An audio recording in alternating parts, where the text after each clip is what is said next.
Welcome to Robben Island. So of course we travel by boat and then we have to ride a bus that leaves us exactly at the gates.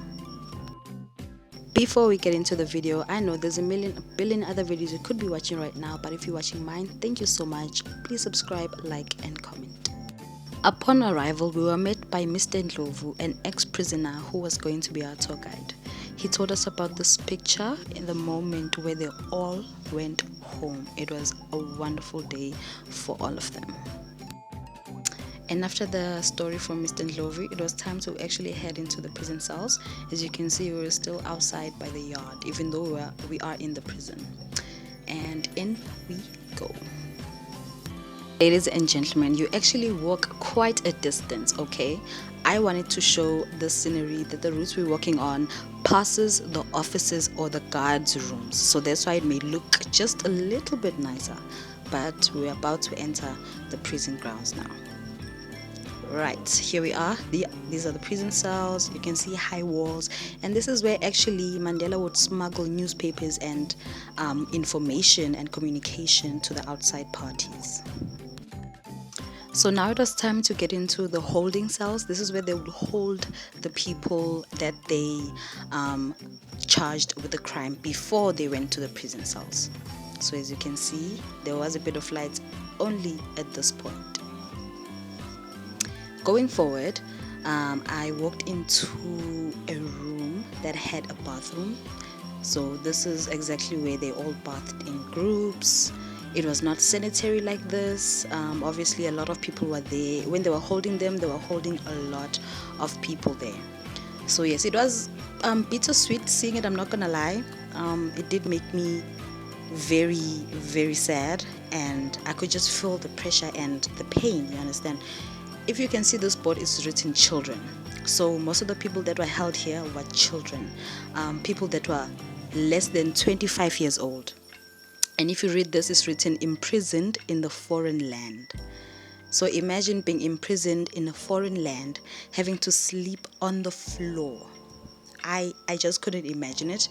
I actually took it upon myself to set my camera down and go sit down, feel this thing that they were sitting on. It was so hard and it was not comfortable at all.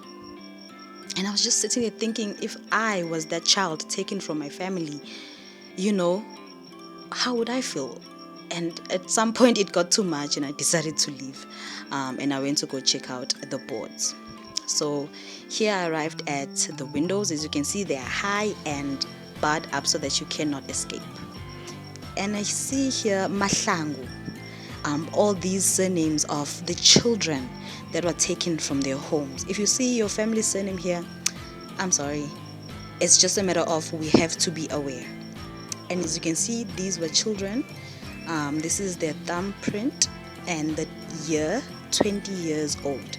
They charged them with sabotage, apparently.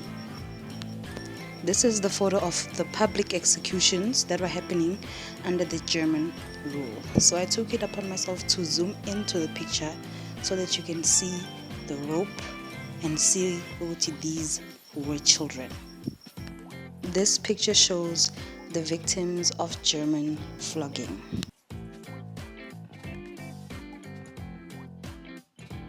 These were their lockers, not impressive. Again, if you see any of your family's surnames in these pictures, I do apologize. This was a reporter who had come to interview Nelson Mandela, check on him and also give him information. And then we moved from the holding cells into the prison cells. So this is where the warden sat, and then we went into the prisoner cells. So the prison cells are not that impressive at all. As you can see, they only have one mat, one cup, one table, one spoon, and one plate, and one, like, to their name.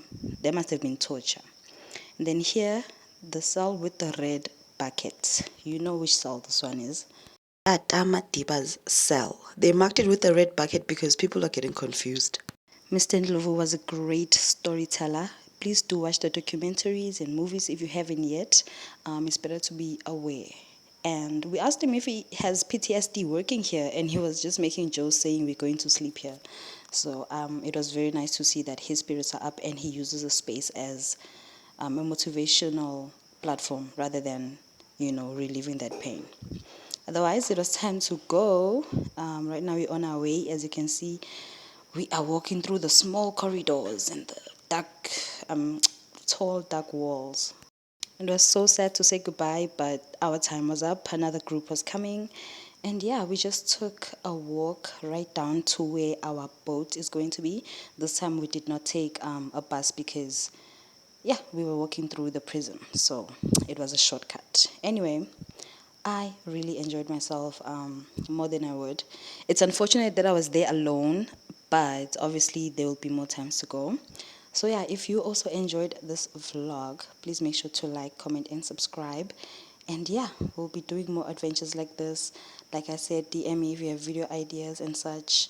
This was such a sad and nostalgic video for me, but it encouraged me a lot. It really encouraged me a lot because we come from far. We come from afar. As you can see, we're walking through the gates of freedom, and this is where everybody else walked through when they were also leaving, going back to their families. So, yeah, man, we come from a lot and we've been through a lot. So it's up to us to continue the legacy of resilience and not taking anything for granted.